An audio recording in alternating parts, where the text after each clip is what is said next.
이제 완벽하게 준비가 된 것 같습니다.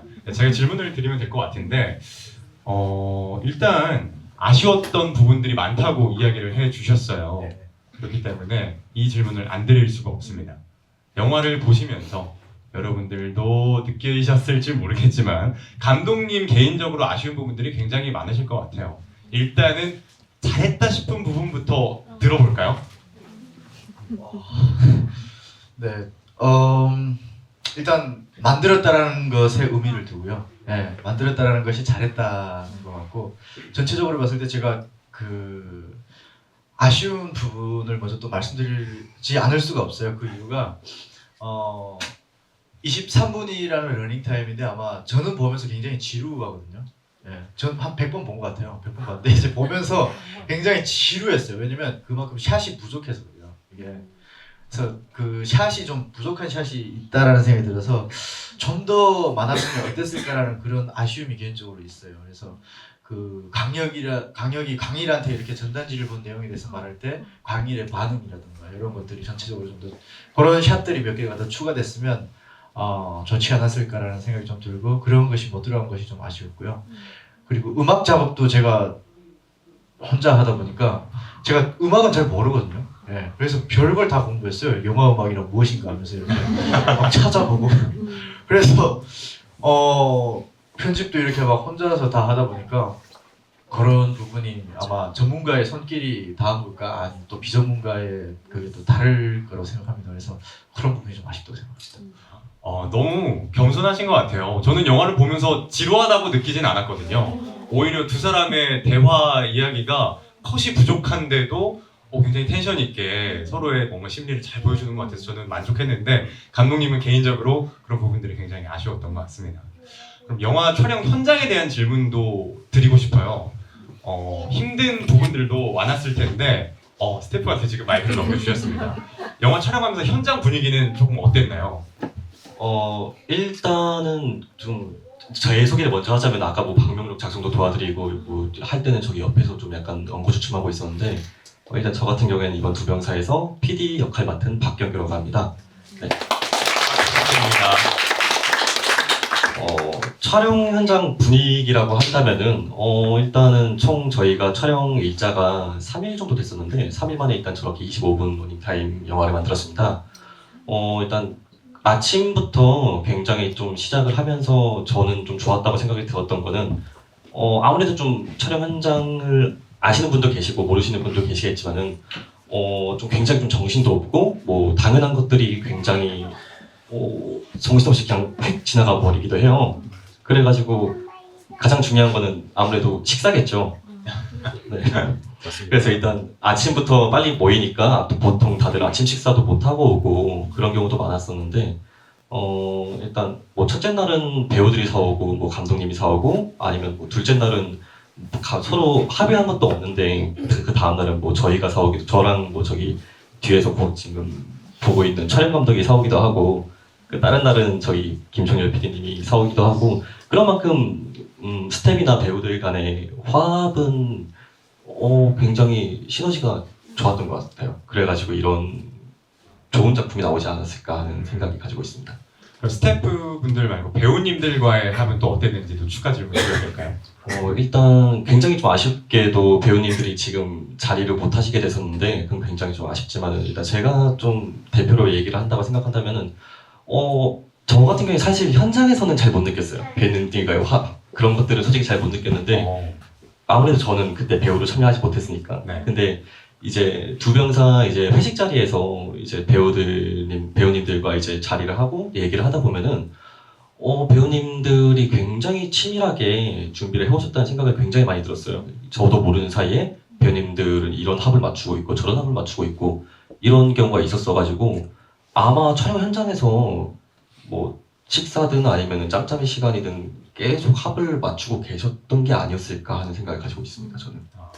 일단은 촬영 현장에 관한 이야기가 굉장히 비하인드 스토리까지 들어와서 굉장히 재밌는데, 원래 촬영이라는 게 아무리 철저하게 준비를 해도 막상 현장에서 촬영 슛을 들어가려고 하면은 여러 변수들이 많이 생기거든요. 그런 부분들에 있어서 특히 식사 관련된 부분들이 아무래도 영화 내용이 좀 산속이잖아요. 네, 굉장히 깊은 산속인 것 같아요. 그래서 밥을 구하기가 굉장히 어려웠을 텐데 그런 부분들에 관한 추억이 많으신 것 같습니다. 조금 이따가 더 질문을 해보도록 하고요. 스태프분들께 제가 한 번 더 경규 PD님 맞으신가요? 네, 맞습니다. PD님한테 제가 하나 더 질문을 드리자면은 일단 감독님은 북한에서 오셨기 때문에 이러한 부분들을 생각을 하고 제작을 하셨겠지만 오히려 PD님들 아니면 아까 위에서 이야기해주신 촬영 감독님들의 생각의 변화가 궁금해요. 이 영화가 아무래도 북한 군인 그리고 북한에 관한 이야기이기 때문에 이 촬영을 마치고 나서 3일간의 촬영 그리고 그 이후의 편집과 소통하는 과정을 통해서 이 영화를 만들면서 전체적으로 북한에 관한 그런 인식 변화가 있었는지 이런 질문도 드리고 싶어요. 일단 이 질문을 제가 받을 줄은 몰랐는데, 일단은 저 같은 경우에는 솔직히 말씀드리자면은 일반적인 제 주변이나 많은 20대, 30대 아니면 좀 약간 젊은 친구들은 북한에 대해서 얼마나 깊은 생각을 하고 있을까에 대한 일단 객관화가 좀 필요할 것 같아요. 아무래도 좀 요즘에 비해서는 좀 안보 불감증이라고 생각할 만큼 좀 생각이 좀 멀어져 가고 있으니까 물론 이 얘기를 한 이유가 저도 그런 사람들 중 한 명이었습니다. 저도 그런 사람들 중 한 명이었고 이렇게 두병사라는 작품을 만나게 됐었는데 이번에 두병사 작품을 준비하게 되면서 뭐 자연스럽게 뭐 어떤 일을 하게 될까 하면서 뭐 DMZ 영화제 뭐 이런 것들을 좀 사전 조사를 했었어요 레퍼런스로. 그러면서 페르난도 솔라나스라는 감독을 알게 됐었는데 그 감독님의 캐치프라이즈가 모든 관객은 방관자이며 동시에 배신자라는 캐치프라이즈를 갖고 계세요. 그래서 저 같은 경우에는 그 말을 듣고 저는 이 작품을 통해서 방관자의 위치에 이제 서 있다고 생각이 들었어요. 일단 아무것도 모르는 무지 상태의 사람에서 방관자의 상태로 이제 들어왔구나. 이제 저는 이 작품을 통해서 선택의 기로에 서게 된 것 같습니다. 이제 저는 선택을 앞두고 있는 것 같습니다. 너무나도 좋은 말씀을 해주셨습니다. 북한에 대해서 큰 관심을 갖고 있지 않은 여느 한국의 청년들과 비슷한 생각을 가지고 있었는데 이 영화를 준비하고 또 만드는 과정을 통해서 내가 방관자의 위치에 서 있던 건 아니었을까라고 한번 생각을 해보는 계기가 되셨다고 말씀을 해주셨습니다. 그럼 다시 감독님께 또 질문을 드릴게요. 저도 사실 학생 때 영화를 만들어 봤거든요. 이게 저도 막 스크립터도 하고 붐마이크도 들고 조명도 해가면서 촬영 현장이 얼마나 힘든지 압니다. 조금은 그래도 아는데 감독님도 촬영을 하시면서 굉장히 힘든 일이 많았을 것 같거든요. 방금 또 PD님도 밥 관련 이야기를 하시면서 식사 관련된 게 조금 힘들었다라고 말씀해 주셨는데 감독님은 어떠셨나요? 촬영하면서 힘드셨던 점들 가장 기억에 남는 일 있을까요? 일단 너무 좋은 스태프들을 만나가지고 저는 힘들지 않았던 것 같아요. 네, 힘들지 않았던 것 같고 일단은 제가 딱 지키고자 했던 약속은 이거였어요. 배우들한테 그리고 또 스태프들한테 주는 그 출연료나 개런티가 그렇게 많지 않았었어가지고 그래서 이 친구들한테 그 끝나는 시간은 더 보통 단편 영화라고 하면 되게 야 열정페이를 찍는 거지 뭐 해가지고 뭐 밤새 막 찍고 막 그러는 사람들도 있더라고요. 근데 저는 그러지는 말아야 되겠다. 그러지는 말아야 되겠다. 절대로 아침에 시간 정확하게 시작해서 저녁 5시 전에는 무조건 끝내야 되겠다라고 해가지고 3일이라는 시간이 빠듯하지만 그걸 항상 지키려고 노력했던 것 같아요. 대신에 그 시간 안에 옆에 있는 경규가 거의 뭐 1당 100이라고 하면 거짓말이고 거의 한 1당 6, 1당 7 정도의 그 몫을 감당하면서 했던 것 같아요. 그래서 너무 고마웠고 다른 스태프들도 우리 저기 뒤에 있는 찰감도 그렇고 그리고 또 뭐 배우들도 그렇고 너무너무 잘 이렇게 합을 맞춰가지고 진행을 해가지고 3일 동안 물론 힘들었어요. 저녁에 들어가면 거의 뭐 완전 떡실신 돼가지고 막 쓰러져가지고 자고 아침에 겨우 일어나서 또 막 나가고 그랬는데 그 3일이 딱 끝났을 때는 정말 미치겠더라고요. 엔돌핀이 딱 끝났다라는 그 순간에 그 도파민인지 엔돌핀인지 막 미친 듯이 막 나오는 게 와 그래서 나는 이걸 정말 좋아하는구나 이거 계속 해야 되겠다라는 생각이 그때 좀 많이 들었던 것 같습니다. 힘들지 않았다면 거짓말이지만 너무나도 좋은 스태프들과 함께 일을 하게 돼서 좋았고 그리고 본인은 일하는 시간을 더 정확하게 지키려고 했다 이런 이야기가 한마디 더 거들고 싶다는 지금 PD님의 그 오해가 생기기 전에 일단 일단락을 시키고 싶어가지고 일단 산골짜기에도 배미는 옵니다. 예. 식사 관련해서 일단 어려움이 있지는 않았는데 약간 시간적인 타이트함 때문에 약간 좀 뭐 그런 것 때문에 약간 점심 저희 막 국밥도 먹고 치킨도 먹고 피자도 먹고 저희 야무지게 먹었습니다. 예. 아, 제가 오해를 하고 있었네요.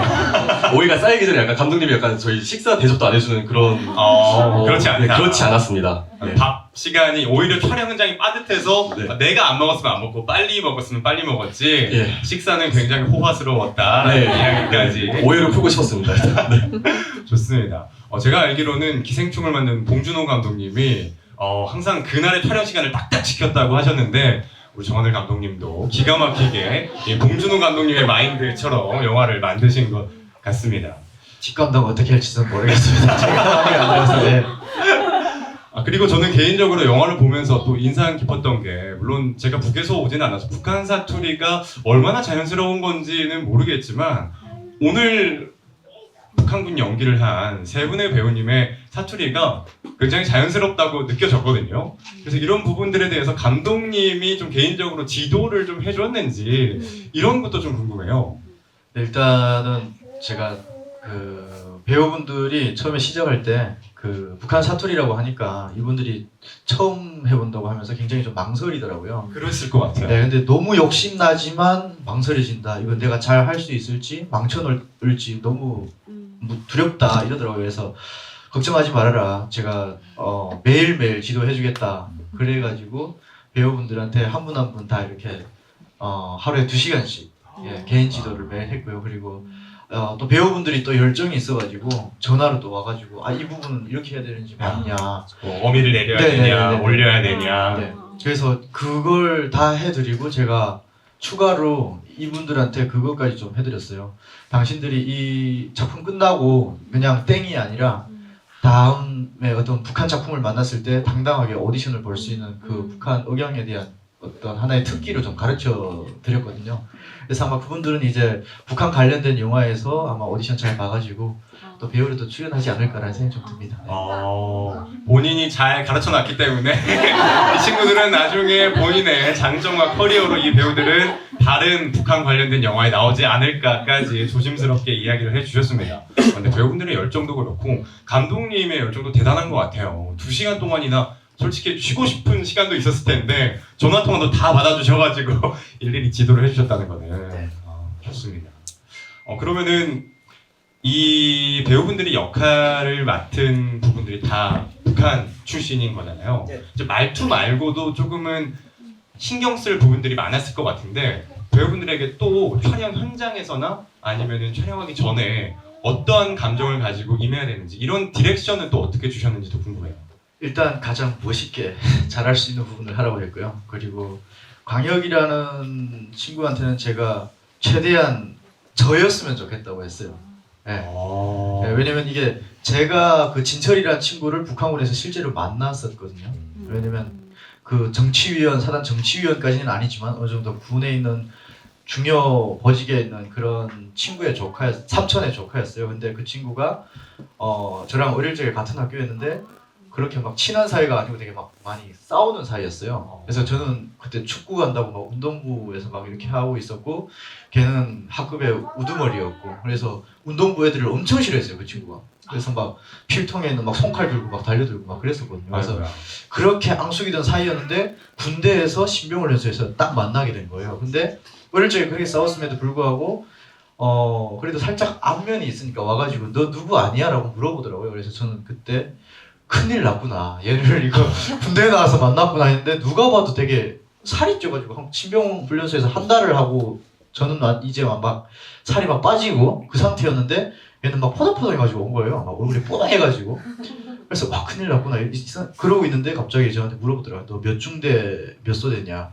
그리고 제가 있는 신병 중대, 신병 소대 제 옆자리 그 침실 옆자리에 와서 잘 수 있더라고요. 그러니까 그 친구는 그만큼의 막강한 힘을 가졌고 밥 먹을 때 우리 한국에서 먹는 그 다시다가요, 그 국에 뿌려 먹는 그런 것도 직접 한국 식품을 가지고 와서 품속에서 꺼내서 저한테 이렇게 탁탁 치워주더라고요. 그 북한의 그 된장 국물, 소금 국물에 그것만 들어가도 정말 맛있거든요.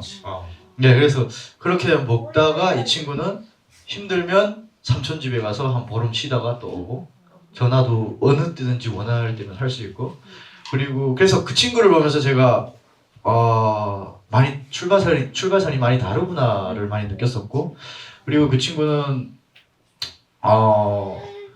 나중에도 봤었어요. 나중에도 봤는데 진짜 저한테 딱 그러더라고요. 나는 4년 군 생활하고 대학 추천 받고 김일성 종합대학 추천 받고 입당을 해가지고 그리고 갈 거다. 너 원하는 부대 어디 가고 싶냐라고 저한테 물어보더라고요. 그래서 저는 경무부대, 우리 한국으로 치면 헌병부대에 가고 싶었는데 차마 그 친구한테 맨입에 나 헌병부대 보내줘라고 하는 건 정말 제 양심상 할 수가 없어가지고 그나마 조금 가능성 있는 부대로 얘기를 했어요. 기관포 부대라고 그 독립소대가 있는데 거기를 얘기했는데 이 친구가 알겠다 했는데 안 보내줬어요 제가. 그래서 저는 어떻게 나오다 보니까 최전방에 나오게 됐고 그 친구가 힘써서 나온 건 아니에요.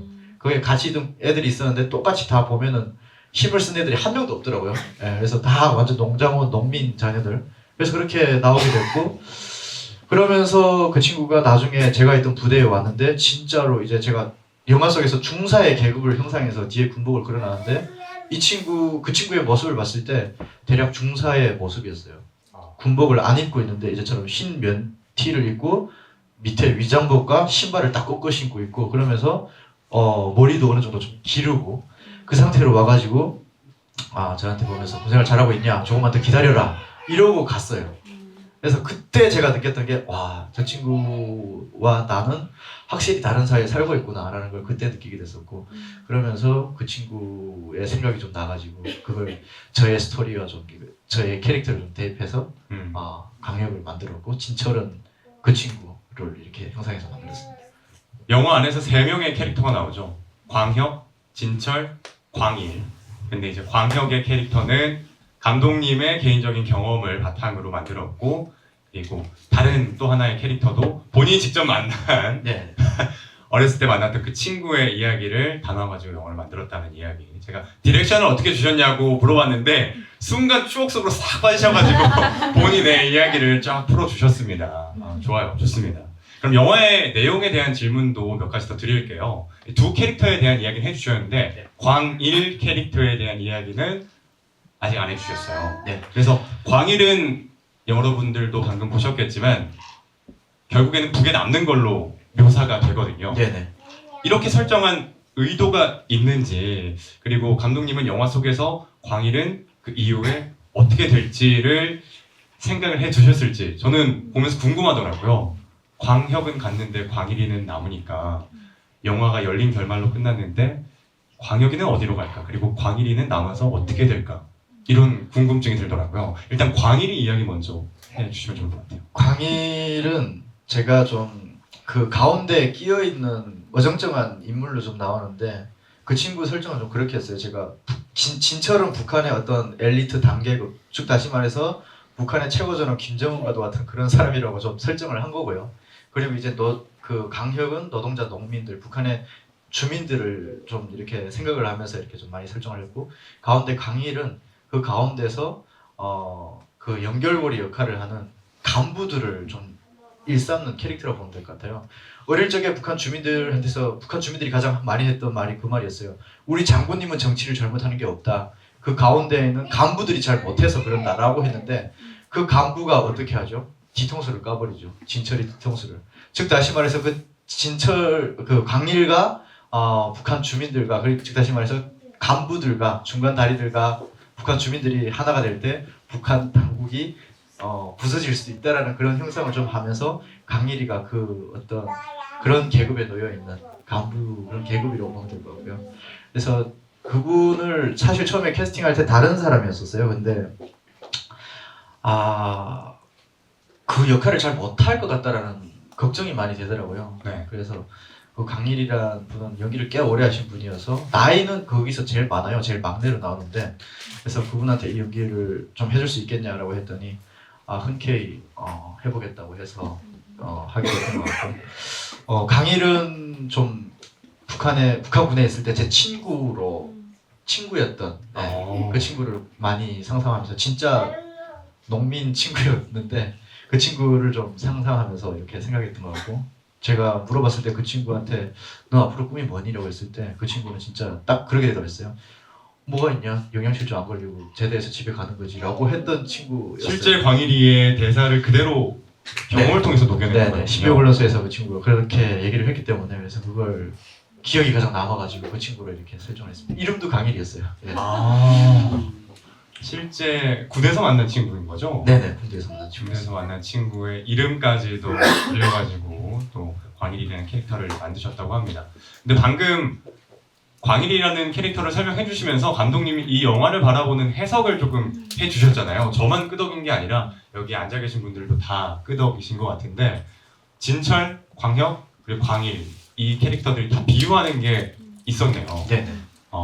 이런 해석 너무 좋습니다. 이래서 감독님과의 대화 시간이 있어야 영화의 깊이가 조금 더 더해지는 거죠. 네. 좋습니다. 그러면 차후에 감독님이 또 이런 영화를 찍었으면 좋겠다 이런 부분들도 있을까요? 저희 2월에 하나 뭐 또 찍기로 했죠. 오 여기서 살짝 또 스포일러를 한국에 와 있는 탈북민에 관한 얘기, 무용거 청년, 무용거 청년이죠. 무용거 청년에 대한 그런 주제를 좀 다룬 단편 영화를 아마 찍게 될 것 같고요. 그 뒷내용을 더 말하면 너무 스포일 것 같아가지고. 네. 아하 2월에 또 촬영이 들어가고 또 추후에 시사회가 열릴 예정이니까 그때도 참석해달라라는 이야기를 행간을 좀 해석해 볼 수가 있었습니다. 영화 내용에 대한 이야기 조금 더 질문을 더 드릴게요. 지금 관객분들이 본인이 질문하고 싶어가지고 지금 조금 안달이 나신 것 같은데 제가 조금만 더 질문을 해보도록 하겠습니다. 영화 내에서 광혁이 이제 감독님의 이야기를 투영한 광혁이라는 인물이 결국 어딘가로 향하는 네. 열린 결말로 영화가 끝납니다. 광혁이가 어디로 가는지 감독님에게 살짝 들어볼 수 있을까요? 어디로 갈 것 같습니까, 여러분? 그 3시 8분이 뭘까요? 맞아요. 마지막에 시계가 나오죠. 네, 그 시간이 방향을 가리게 38선이에요. 38선. 그래서 이제 DMZ를 건너기 직전에 이 친구가 마음을 가다듬는데 그 시간이 그걸 딱 말해주는 건데 모르시는 분들은 그냥 모르시고 볼 수도 있고 또 여기 여러분들은 이제 알고 봤으니까 나 저거 3시 8분 넘어가는 거야 이제. 그래서 이제 나만의 오는 그 과정도 한번 좀 그려보고 싶습니다. 두병사 시즌 2를 기대해봐도 되는 겁니까? 예, 한번 기대해 주십시오. 저기 잘 들으셨어요? 잘 들으셨죠? 국민통일방송 저기 집중해 주세요. 원래는 웹드라마로 만들려고 했었기 때문에 뒤에 있는 이야기가 더 있을 수도 있어요. 앞에서 이야기해 주셨잖아요. 10부작으로 만들려는 거를 지금 하나로 최대한 줄여서 나온 거기 때문에 아마도 시즌 2, 시즌 3까지도 나올 수 있지 않을까라는 예상을 감히 해봅니다. 자, 그리고 진철 캐릭터 이야기도 더 해보고 싶어요. 감독님이 진철 역할을 맡은 배우님에게 조금 더 표독스럽게 해주면 안 되겠느냐 이런 디렉션을 조금 줬을 것 같거든요. 왜냐하면 영화를 제가 보니까 너무나도 얄밉게 연기를 하시더라고요. 그리고 마지막에 또 싸우는 씬에서 클로즈업한 얼굴로 욕을 하는 그런 장면이 나오는데 살짝 무서웠어요. 내가 멱살이 잡힌 것처럼. 어떻게 진철 캐릭터를 배우님에게 디렉션을 주셨는지도 궁금해요.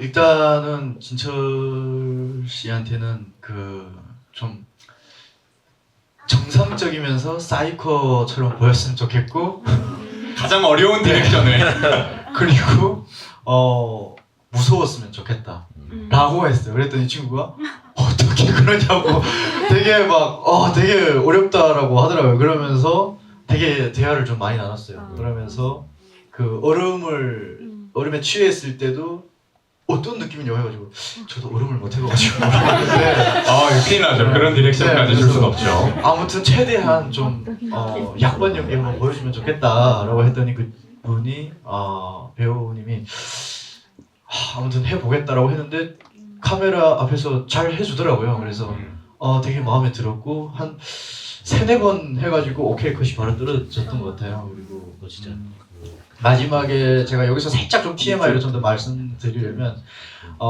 이제 진철이가 이렇게 멱살을 잡고 있는데 그게 지금 그때 카메라를 잡고 그죠, 있었고요. 그죠. 예, 카메라를 잡고 있었는데 그 뒤에 보면은 초상화가 살짝 언뜻언뜻 나와요.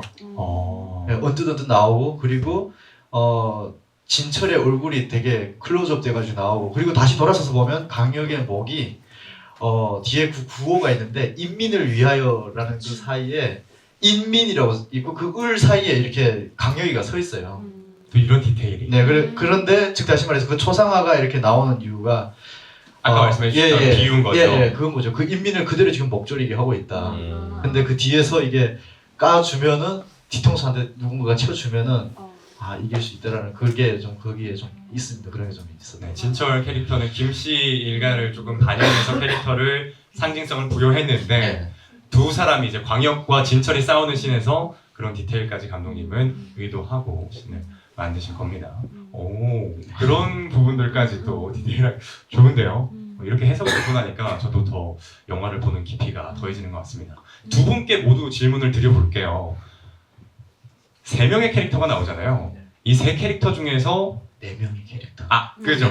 진철의 여자친구도 있죠. 제가 다시 깜빡했습니다. 이 네 명의 캐릭터 중에 그러면 감독님은 어떤 캐릭터에 가장 애정이 있으신지, 그리고 경규 PD님도 어떤 캐릭터에 가장 촬영을 하면서 애정이 갔는지, PD님 또 말을 안 해서 좀 목이 탈까봐 살짝 말하고 가겠습니다. 이제 좀 쉬어도 되겠구나 방심하고 있었는데 훅 들어옵니다. 방심하시면 안 됩니다.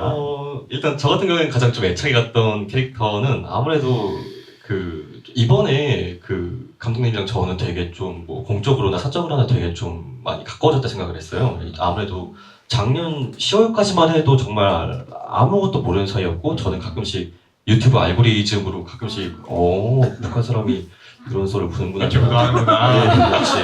근데 알고 보니까 저는 그때 알게 된 거예요. 이분이 그분이셨구나. 선글라스를 끼고 있어서 네, 모르는 거죠. 그래가지고 저는 원래 그런 사이였었는데 아무래도 저는 그렇다 보니까 아까 말씀드렸던 것처럼 광역이라는 캐릭터가 그 좀 감독님을 좀 약간 투영한 캐릭터기도 그렇죠. 하잖아요. 저는 아무래도 보다 보니까 대본을 읽을 때도 그렇고 현장에 와서도 연기를 하는 걸 보니까 보통 보면은 영화나 드라마 같은 걸 보면은 저희가 약간 그런 경향이 있어요. 좀 한 캐릭터에 약간 더 몰입하게 되는 그런 그죠. 경향이 더 있다고 제가 생각을 해요. 저 같은 경우에는 그래서 어쩌다 보니 물론 주연이라서 그런 걸 수도 있겠지만은 광역 캐릭터의 서사를 광역의 눈으로 좀 더 따라갔던 것 같아요. 그러다 보니까 영화 자체도 좀 약간 광역 위주로 좀 생각하게 되고 그래서 저는 광역 캐릭터에 제일 애정이 갔던 것 같습니다. 네. 경규 감독님은 아무래도 촬영을 하면서도 대본을 읽으면서도 결국에는 광역이라는 캐릭터에 점점 더 애착이 갔고 감독님의 모습을 좀 투영한 것 같아서 감독님과도 개인적인 친분이 쌓여지는 것 같아서 애착이 갔다고 말씀해 주셨는데 그럼 감독님의 답변도 궁금합니다. 정원일 감독님은 어떤 캐릭터 원래 이 크리에이트를 하는 사람들은 모든 캐릭터를 다 좋아하거든요. 제가 3명이라고 말씀드리니까 바로 아니다 4명이다 진철의 여자친구도 있다 이렇게 말씀해 주실 정도로 모든 캐릭터에 다 애정이 갈 텐데 그래도 딱 한 명만 꼽자면 어떤 캐릭터에 가장 애정이 갔을까요? 이걸 말하면 배우들이 너무 서운할 것 같아가지고 배우를 뽑는 게 아니고 예, 결국에 예. 캐릭터 캐릭터 오케이 예 알겠습니다. 저는 광역 캐릭터가 어쩔 수 없이 팔은 안으로 붙는다고 나의 모습을 보는 것 같아서 광일로 하겠습니다. 광일로. 갑자기 광일로 하겠습니다. 하겠어요. 친구에 대한 추억 갑자기 스쳐 안 광일로 나오죠? 하겠습니다. 광일로. 제가 그 현장에서 광일 배우가 연기할 때 엄청 웃었어요. 그래서 그 광일 역을 맡은 분이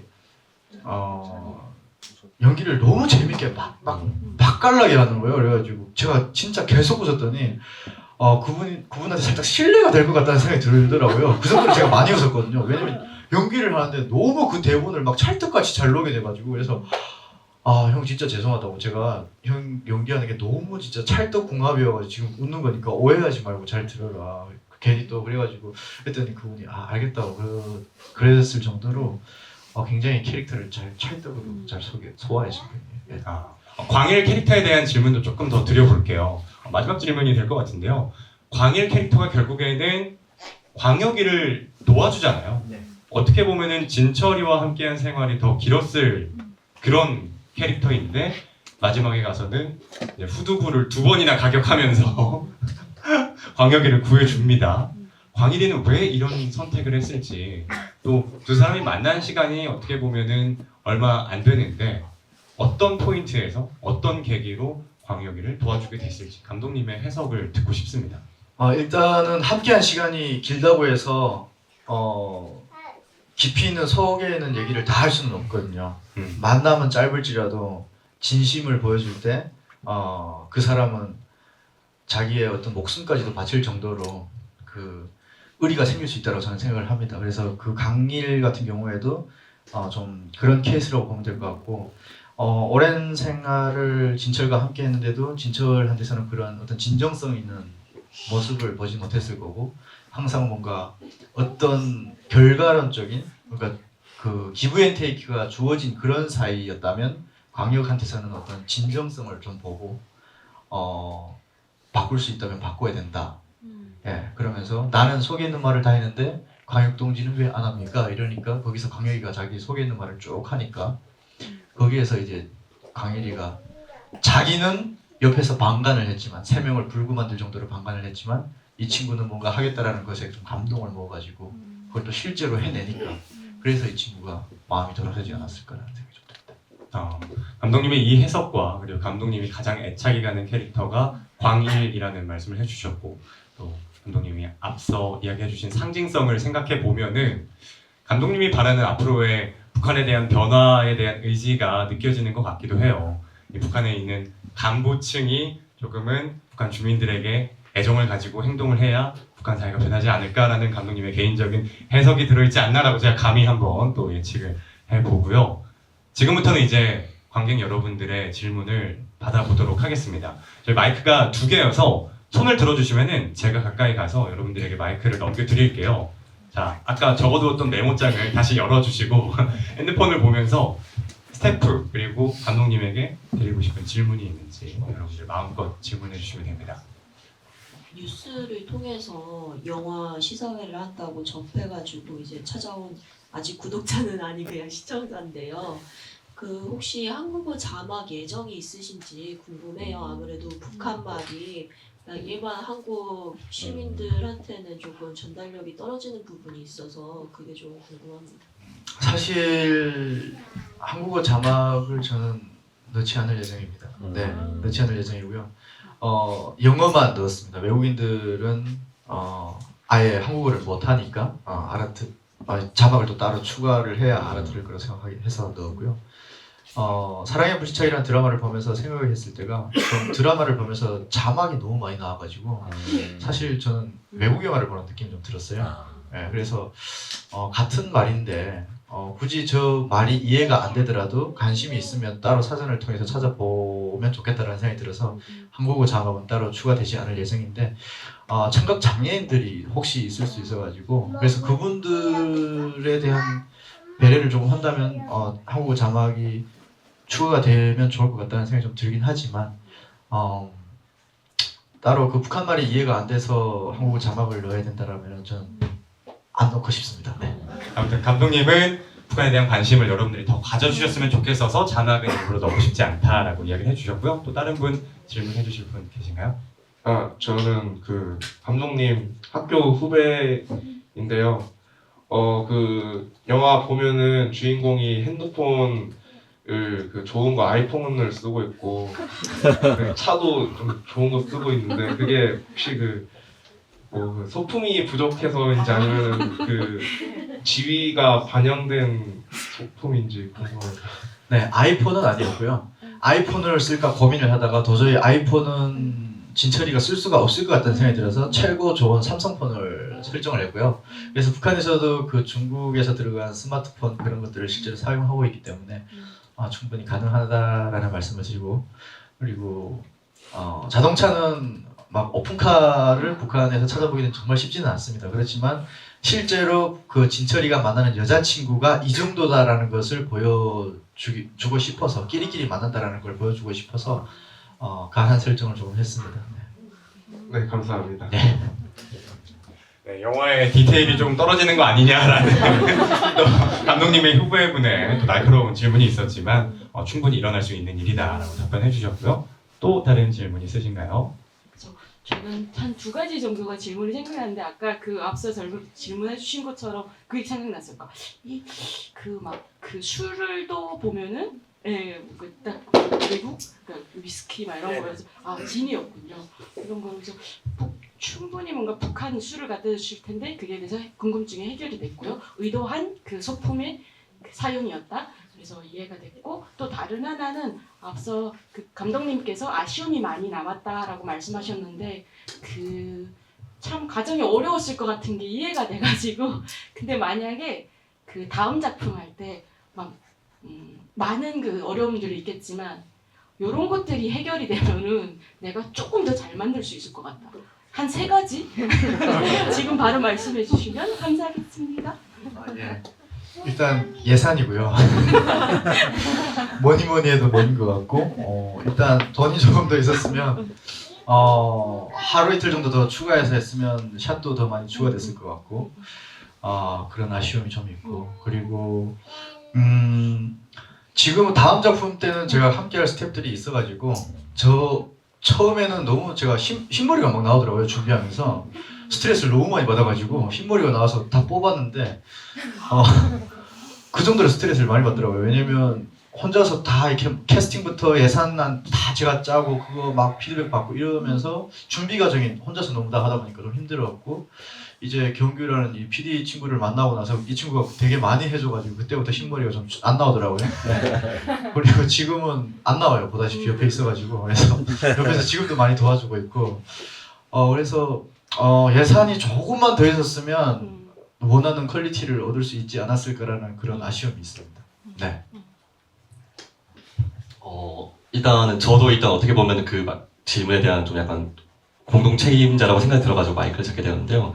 흰머리 말씀하셔가지고 일단 오늘 굉장히 머리가 좀 뽀글뽀글한데 미용실 갔다 왔어요. 흰머리 좀 나가지고 하고 왔는데 일단 저 같은 경우에는 솔직히 아까 이전에 말씀 뭐 아쉬운 점이나 좋은 점 저는 그때 답변을 못했는데 그때 겸사겸사 하는 거라고 한다면은 사실 좀 저는 제일 아쉬운 점이 그거였어요. 이 영화 초반부터 내가 좀 도와드렸다면은 조금 더 치밀한 영화가 되지 않았을까 하는 그게 아무래도 이게 뭐 내가 있어야 된다 그런 말이 아니라 이게 아무래도 혼자서 하다 보면은 좀 놓치는 부분도 분명히 많고 저도 이렇게 둘이서 이렇게 하다 보니 놓치는 것도 분명히 굉장히 많았었는데 이번에 만약에 차기작을 진행을 하게 된다면은 앞으로 더 치밀하고 그리고 이건 제 개인적인 얘기인데 아까 저는 좋은 영화의 기준은 약간 해석이 따로 필요 없는 영화라고 생각을 해요. 그래가지고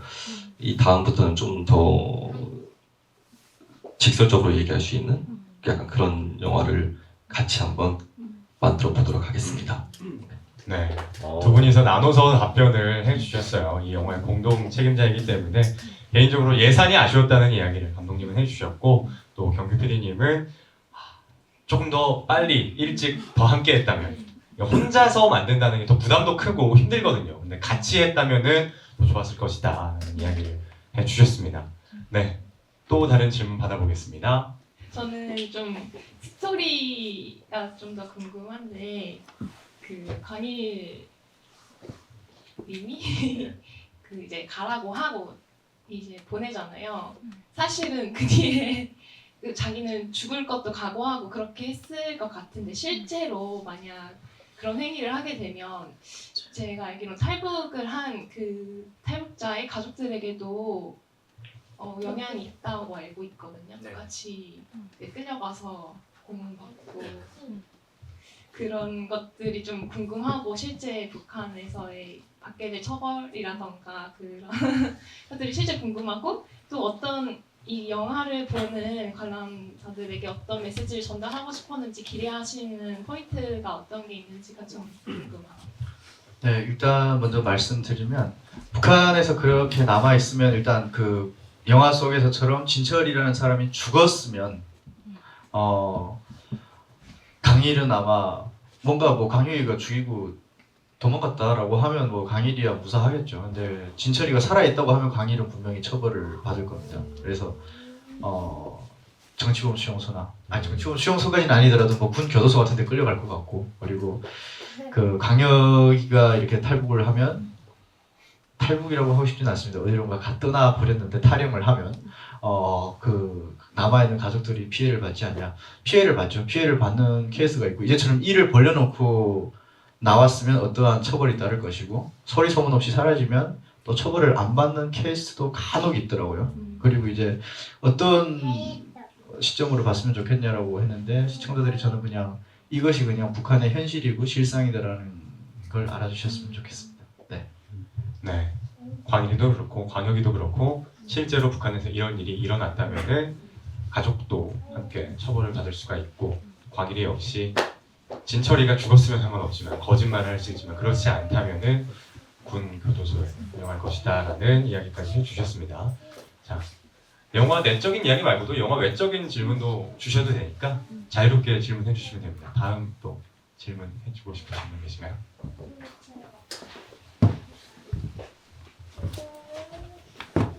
네, 저도 은평에서 온 일반인이고요. 그 감독님한테 여러 번 질문했던 질문인데 다들 궁금해하실 것 같아요.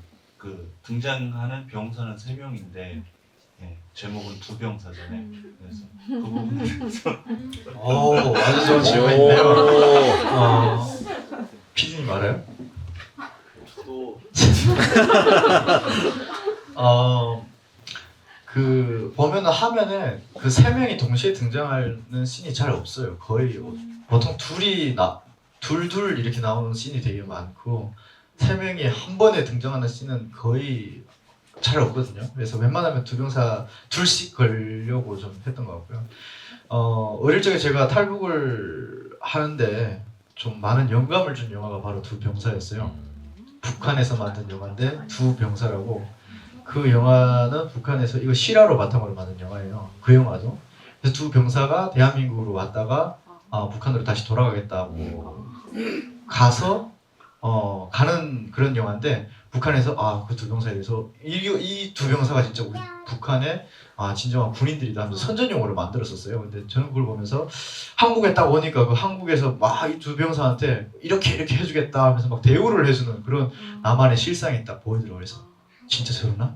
한번 가보고 싶다라고 하면서 좀 탈북에 좀 영감을 준 영화였어서 그 2병사라는 그게 좀 많이 기억에 남았고 그래서 그 2병사가 계속 내리를 스치더라고요. 그래서 가제로 2병사라고 지었고 그리고 이 영화 속에서 2병사 보면은 관계가 둘 이렇게 돼 있어요.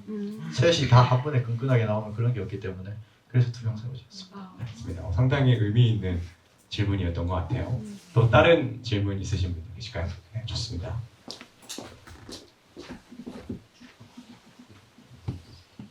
네, 저는 그 정 감독님이랑 호영호제하는 동생이고요. 일단 개인적인 질문 드리고 싶은 게 이제 뭐 할리우드 영화 같은 경우에는 사실 이제 연출한 감독이나 또 편집을 담당하는 감독이 또 따로 있는 것으로 알고 있어요. 그래서 한국에서도 연출이랑 편집에 개입하는 감독이 또 있는 걸로 알고 있고 또 아예 그냥 편집이나 이제 연출만 따로 나눠서 이제 담당하는 그런 영화 스태프들이 있는 걸로 알고 있는데 혹시 감독님도 다음 시리즈나 앞으로 계속 영화 작업을 하실 때 각본이며 뭐 연출이며 편집 작업에도 직접 이렇게 작업을 꾸준히 하실 것인지 좀 궁금합니다. 일단 저는 하면서 웬만하면 오래 살려면 이거 같이 다 나눠서 해야 되겠다는 생각을 좀 하게 됐던 것 같고요. 다음 작품 때는 참여는 하겠지만 다음 작품도 이제 뭐 단편 영화를 뭐 그렇게 크게는 하지 않을 겁니다. 정말 저 예산으로 한번 또 찍어보자 해가지고 또 지금 시나리오도 다 나온 상황이고 그래서 직접적으로 뭐 다 참여를 할 것 같아요. 다 참여를 할 것 같은데 앞으로 만들게 될 영화들에는 좀 웬만하면 업무를 잘 분담해가지고 진행을 할 예정입니다. 그럴 생각입니다. 네, 다음에 만들 영화는 조금 더 업무를 분담을 해서 모두와 함께 만들겠다는 이야기인 것 같고요. 또 질문해 주실 분 계실까요? 말씀해 주신 것처럼 광일이라는 캐릭터가 간부계급을 상징한다고 하셔서 제가 질문이 생긴 건데 사실 광일이가 그런 행동을 할 수 있었던 것은 진철이가 정신을 차리거나 혹은 뭐 진철이가 광혁이만 처리를 한다고 해도 자신한테 불이익이 올 거라는 게 분명하기 때문에 그럴 수 있는 계기가 있었다라는 느낌을 많이 받았어요. 그래서 감독님께서는 그럼 간부 계급이 인민들이 떠났을 때 자신들에게 화살이 돌아올 것이라고 확신이 들어야지만 김씨 정권한테 반기를 일으킬 것이라고 생각을 하시는 건지, 그게 아니라 광혁이가 광일이를 감화했다라고 보는 건지, 네, 그 부분에 대해서 좀 질문드리죠. 일단 후자에 좀 더 가까운 쪽이라고 말씀을 드릴 수가 있을 것 같고요. 북한의 간부들은 제가 봤을 때는 절대로 북한 주민들 편에 북한 주민들 편으로 쉽사리 돌아서지 않는다라고 생각을 하고 있고요. 북한 간부들은 만약에 자기가 이렇게 그런 낭떠러지에 몰리게 되면은 북한 주민들 편으로 돌아설 수도 있다라는 생각이 좀 듭니다. 네. 그러기 전에는 자기들은 절대로 그렇게 북한 주민들 편으로 쉽게 돌아서지 않죠. 네. 네, 북한에 있는 간부들은 쉽게 변하지 않을 것이다 라는 감독님의 생각까지 들어볼 수 있었고요. 네, 질문이 하나 더 추가됐습니다. 오늘 질문 2번 해주시는 분은 처음인데요. 너무 좋습니다. 네, 옆에 일반인께서 질문을 해주셔서 또 생각이 났는데, 그러면 그 일반 그 서민들은 한국에 대해 어떻게 생각하고 있고 자신들의 삶에 대해 어떻게 생각하고 있고, 그 삐라가 좀 나왔는데 얘기가 그게 실제로 얼마나 그 국민들 사이에서 퍼져 있고 인식이 어떤지 이런 것들이 좀 궁금해요. 일단 그 전단지 내용이 제가 실제로 봤던 전단지 내용입니다. 네, 그 조선인민군 민경군이여 당신들이 바라보고 있는 우리 대한민국은, 이게 제가 주워봤던 전단지 내용입니다. 그래서 항상 제가 외우고 있던 거라서 그걸 그냥 시나리오에 쭉 써가지고 이걸 해달라고 했더니 굉장히 배우님이 어려워하셔서 엄청 연습시켜가지고 한 건데, 그리고 후자로 나오는 두 번째 장에는 이렇게 써져 있었다. 그거는 제가 한국에 와서 봤던 기사 내용을 좀 각색해서 넣은 거고, 그것도 실제로 바탕으로 있었던 일이거든요. 어떤 군단장이 자기 공감병인가 그분한테 이렇게 뭔가 너무 이렇게 해가지고 그 공감병이 참지 못하고 언론에 터뜨려가지고 그 사람이 언론에 나와서 다 옷 벗고 막 그랬던 사례가 실제로 있어서 제가 그렇게 넣었던 거고요. 첫 번째는 북한 주민들도 일단 전단지를 많이 주워보긴 합니다. 그렇지만 이제처럼 영화 속에서 나오는 것처럼 전단지를 주워오면 강일이가 말하죠. 손이 썩고 눈이 썩고 뭐 적재물점 보면 벨이 썩어 들어간다. 이거 실제로 북한 당국이 그렇게 가르치는 내용이고, 그렇기 때문에 쉽게 주워보지 못하지만 처음에는 저는 나무 꼬챙이를 이렇게 꺾어가지고 젓가락처럼 찝어가지고 봤었어요. 그래서 눈이 썩을까봐 눈을 막 쬐끔하게 두고 막 이렇게 보면서 그랬는데 별일 없더라고요. 그래서 이거 속았구나 하면서 손으로 과감하게 주워보기도 했었고, 근데 전단지의 내용이 모두가 그런 내용이 아니라 한국과 북한의 전투력을 비교하는 내용이나 북한 당국을 비판하는 내용이나 그런 것들도 굉장히 많아요. 그래서 그런 비판하는 내용을 들었을 때는 어떤 생각이 드냐면요, 북한 당국이 교육하는 선전하는 그게 맞구나 라는 생각이 들었었고, 오히려 더 반감을 불러일으켜요. 근데 오히려 팩트 기반의 사실적인 그런 내용들이 써져 있으면 그걸 봤을 때 이건 맞는 말이 아니야 라고 다시 한번 생각해 보게 되는 계기가 되는 것 같아요. 그래서 저도 어릴 적에 한국이 잘 살고 있다라는 건 어느 정도 알고 있었으니까, 그리고 최전방에 와서 군생활 하면서 보니까 불이 다 켜져 있고 그게 거짓말이 아니니까, 전단지 내용이 진짜니까 그걸 보면서 그때 진짜 터치가 있었던 것 같아요. 근데 항일 무장투쟁 시 김일성이가 항일혁명 활동했던 건 다 거짓말이다 이런 전단지도 주워봤었거든요. 근데 그걸 딱 보는 순간 막 화가 나고 이래서 보지 말라는구나라는 그런 생각을 조금 더 들었던 것 같아요. 그래서 북한 주민들 상대로 그런 전단지를 보낼 때는 그들이 공감할 수 있는 내용으로 보내야지, 자극하는 내용으로 보내면 그들은 전단지를 보내는 의미가 없다라고 저는 생각을 합니다. 북한 주민들이 보게 될 컨텐츠는 어떻게 만들어야 된다라는 것까지 이야기를 해주시는 것 같아요. 그러니까 북한 체제를 비난하고 비판하는 내용은 오히려 봤을 때 반감을 불러일으키고, 팩트를 기반으로 한 사실 위주로 이야기를 담으면은 한 번 더 생각을 해보게끔 할 수 있지 않을까. 저도 북한 주민들을 위해서 라디오를 만들고 있기 때문에 저도 좀 명심해야 될 것 같습니다. 자, 다른 질문 한번 받아보겠습니다. 네. 저도 이어서 그러면 네, 링크에서 일을 하고 있는 일반인 박서입니다. 감독님 영화 잘 봤고요. 네, 축하드립니다. 이어서 좀 질문하고 싶은데, 그러니까 감독님께서 북에 계셨을 때 이 영화를 봤다면 뭐 반감이 들었을 것 같은 부분이 있는지 또는 어떤 생각이 들었을 것 같은지 네, 궁금합니다.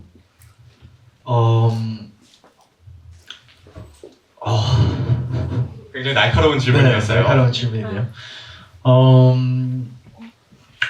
반감도 좀 들었을 것 같아요.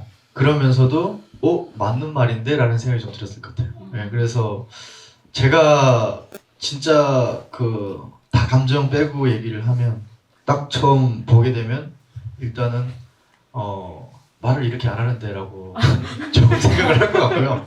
그러니까 아무래도 우리 한국 배우들이 연기를 하다 보니까 100%는 하지 못했어요. 막 거의 뭐 90%나 뭐 그러면 그런 걸 많이 신경 쓰면서 봤을 것 같고 그러면서 어느 정도 잘하네. 군복도 그렇고 뭐 초상화도 나오네. 뭐 구호도 그렇고 보면서 진짜 이거 누가 만들었나라는 생각을 하면서 보고 그 전단지 내용이나 그런 걸 보면서도 그리고 또 광혁이가 얘기할 때 그런 부분은 조금 공감을 할 것 같습니다. 공감을 했을 것 같고 그리고 제가 실제로 군에서 한 8년 정도 군생활 하다 온 친구한테 지금 미국 가 있는데 그 친구한테 제가 보여줬어요. 이거 한번 보고 평가를 한번 달라라고 했더니 그 친구가 보더니 이거 완전 내 스토리잖아 이러더라고요. 그래가지고 아주 극찬이구만 했더니 잘 만들었어? 또 만들어? 이러더라고요. 그리고 알았어 라고 했는데 그리고 또 어떤 분이 뭐 군생활을 한 10년 하고 제대 완전 10년 만기하고 오신 분이 보고 나서 이건 제가 전해 들은 건데 그분한테 누가 보여줬다고 하더라고요. 보여줬는데 보고 나서 눈물을 찔끔 흘렸다. 앞으로 계속 더 만들어라 라는 그런 피드백도 받았었고요. 그래서 그래도 조금은 그게 어떻게 터치가 좀 됐나 봐요. 그래서 제가 봐도 북한에서 만약 봤다고 하면 살짝 눈물 찔끔 흘리지 않았을까라는 생각이 좀 듭니다. 어떤 질문이 있을까요? 네.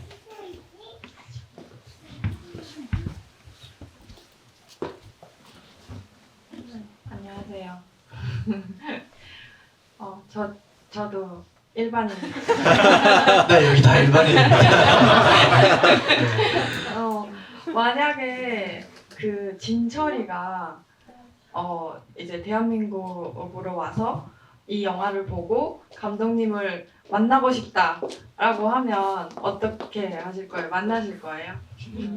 만나실 건지. 만나야죠. 근데 만나서 네. 얘기를 해야죠. 너 아니야라고. 네, 그래서 제가 삼촌의 직책을 디테일하게 안 넣었어요.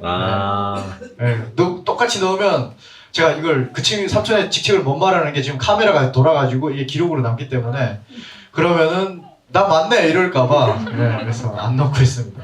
자, 질문 조금 더 받아볼게요. 저는 개인적으로 궁금한 게 이게 어쨌든 간에 그동안 한국에도 많은 탈북민 혹은 북한 주민 대상으로 한 영화들이 있었잖아요. 뭐 크로싱이라든가 제일 유명한 그 외에 다른 작품들도 많았었는데 그 영화의 제작자들은 거의 다 감독들은 한국 사람이었단 말이에요. 근데 이제 정 감독님이 이번에 연출한 영화랑 제가 굳이 비교해 보자면은 한국 감독들이 만든 영화들은 이제 인권이 이런 식으로 탄압받고 있다. 그리고 그 사람들의 감정은 이렇다라고 되게 풀이해서 했는데 정 감독님 영화는 약간 그런 감정에 좀 호소하는 그런 건 약간 없었던 것 같아요. 예. 뭐랄까 그냥 되게 자연스러운 느낌이랄까요? 그렇게 일부러 연출하신 건지 아니면은 그게 리얼이기 때문에 그렇게 하신 건지 좀 궁금합니다. 일단은 저는 실상을 보여주고 싶어서 그렇게 한 것도 있지만 너무 이게 뭔가 감정에 호소하면 조금 그 실상이 좀 가려질 것 같아가지고 그래서 그냥 있는 리얼로 조금 감동은 조금 떨어지더라도 있는 실상 그대로 한번 보여주면 좋겠다라는 생각이 들어서 그렇게 설정을 했던 것 같습니다. 뭐 조금 사실 뭔가 조금 광혁이가 격리를 받을 때 조금 더 뭔가 슬로우 모션으로 해가지고 좀 더 감동을 좀 더 넣고 싶었는데 좀 굳이 그런 것들을 예, 좀 뺐습니다. 예, 좀 불필요한 것들을 좀 빼고 싶었고 좀 더 감동 터치가 있는 그런 것들을 추가할까 생각하다가 있는 대로 보여주자라는 것으로 조금 더 했던 것 같습니다. 영화에 대한 고민을 감독님이 정말 많이 하신 것 같아요. 편집을 하면서가 오히려 더 힘드셨을 것 같은 느낌이 듭니다. 자, 한 2분 정도만 더 받아보겠습니다. 저희가 또 시간이 지나면은 지금 시간이 아니면 또 나중에 받고 싶어도 마이크 조금 뒤로 전달해 주실 수 있을까요? 네, 안녕하세요. 저는 정 감독님과 동아리 활동하면서 알게 됐는데요. 그 배우 활동도 하시는 걸로 알고 있어요. 혹시 영화 찍으면서 배우 활동도 하실 건지 궁금해요. 네. 차기작에는 아마 배우로 등장을 할 것 같습니다. 그래서 아마 그때쯤에는 아마 선글라스를 벗지 않을까 생각이 좀 들고요. 사실 오늘 시사회 하면서 좀 벗을까 말까 고민을 좀 많이 했었습니다. 근데 아직까지는 좀 더 의미 있게 영화를 하나 찍고 나서 배우로 이렇게 등장을 할 때, 그리고 제가 올해 한 2년 전인가 촬영했던 그 배우로 등장했던 영화도 올해 7월에 또 공식적으로 개봉을 한다라고 이렇게 기사가 또 나왔더라고요. 그래서 이제는 배우로 활동을 좀 해도 되겠다라는 생각이 들어가지고요. 네, 아마 나올 것 같습니다. 이거는 이제 촬영하고 있는 유튜브 구독자분들한테도 선언하는 그런 느낌인 것 같아요. 네, 맞습니다. 내 찐 얼굴을 볼 수 있을 것이다 라는 예고까지 해주셨습니다. 한 분 남았습니다. 네. 네. 이건 궁금해가 지금 네, 감독님. 저는 아까 말씀하신 것처럼 좀 연장선이어가지고요. 그래서 이건 나중에 물어봐도 되긴 하지만 이 자리를 빌어서 말씀을 드리자면 궁금해서 굉장히 소화하는 게 하시는 일이 너무 많아요. 그러니까 탤런트가 많으셔가지고 또 막 유튜브로도 하시고, 근데 정해진 시간 안에 해야 되다 보니까 이게 집중도를 해야 되잖아요. 그러니까 우선순위 그렇긴 하지만, 그래서 제가 드리는 질문은 감독님으로 데뷔를 하셨으니까 앞으로 만약에 나는 이러이러한 장르의 감독이 되고 싶다, 포부라든가 아니면 난 방향성을 이런 거를 뭔가 남한 사회에서 난 이런 거를 입지를 다지는 이 자리에서 고른 감독, 그러니까 장르를 어떤 걸 하실지 생각하는 게 있는지 궁금합니다.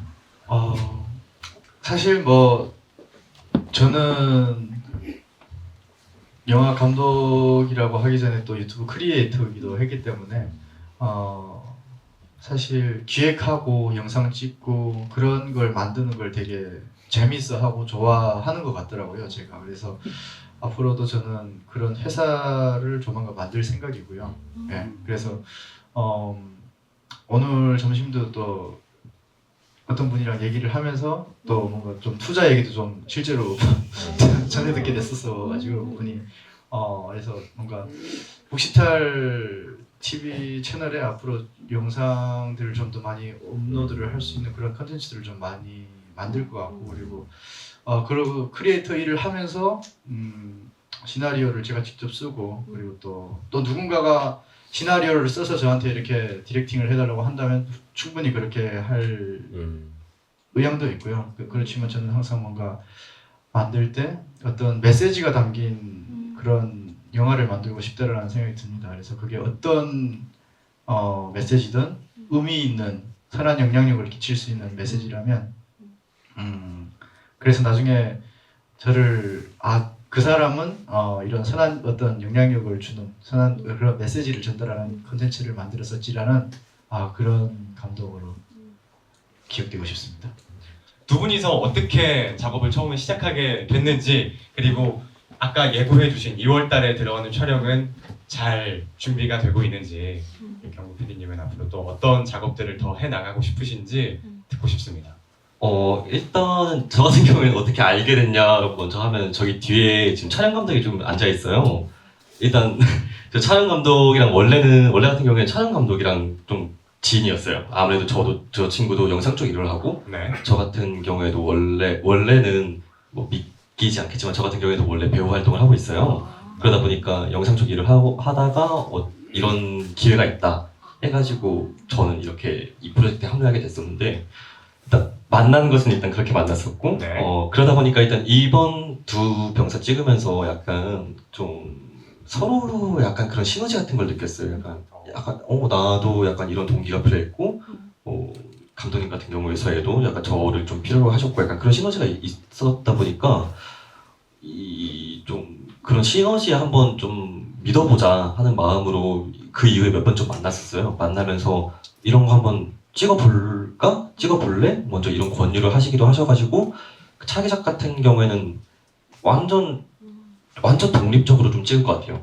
완전 독립적으로 찍을 거고 좀 더 약간 이거 스포일 좀 해도 됩니까? 약간 좀 많이 이 두 병사보다는 좀 많이 어두울 거라 생각이 듭니다. 좀 더 다크한. 좀 많이 좀 어두울 예정이고 좀 약간 좀 예상치 못한 부분을 좀 파고드는 느낌이 좀 있어요. 그러다 보니까 좀 적나라하게 약간 그런 부분을 좀 파헤쳐볼 예정이고 또 네 그럴 예정입니다.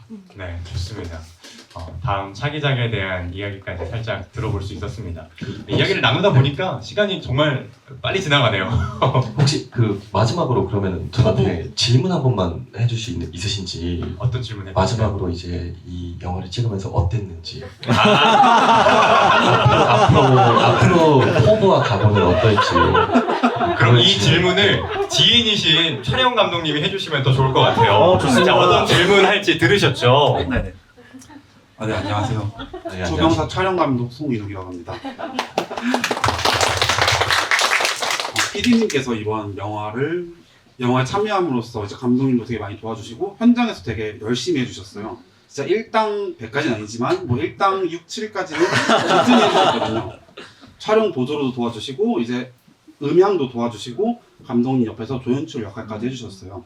근데 이제 원래 본인이 배우로서 활동을 많이 하고 싶어 하시는데 앞으로는 이제 연출 쪽과 배우 쪽에서 하나만 선택해서 할 수 있다면 한번 질문 드려도 될까요?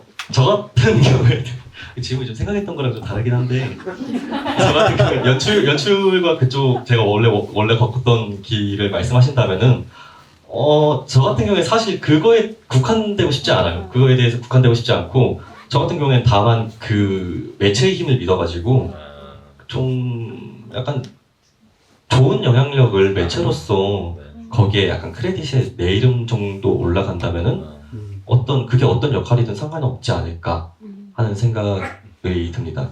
그리고 약간 네 그런 생각이 듭니다. 그런 거에 딱히 국한되고 싶지 않습니다. 저는.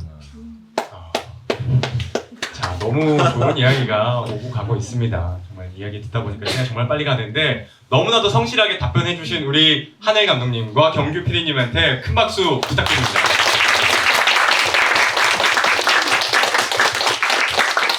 영화를 사랑하고 북한에 대해서 관심이 많으신 일반인들과 함께한 오늘 영화 두 병사 시사회 여러분들 만족하셨나요? 네. 네. 이야기도 정말 영화 해석을 듣는 것도 정말 재밌고 그리고 북한의 실상도 조금 더 알아가는 것 같고 그리고 앞으로 콘텐츠는 어떻게 만들어야 되는지 이 두 분이서 그리고 앞으로 다른 스태프분들과 함께 어떤 작품을 만들어 갈지에 대해서도 들어볼 수 있는 아주 의미 있는 시간이었던 것 같습니다. 여러분들 가시는 길에 조심히 귀가해 주시면 좋겠습니다. 자, 저는 지금까지 오늘 영화 두 병사 시사회 진행을 맡은 하태성이었고요.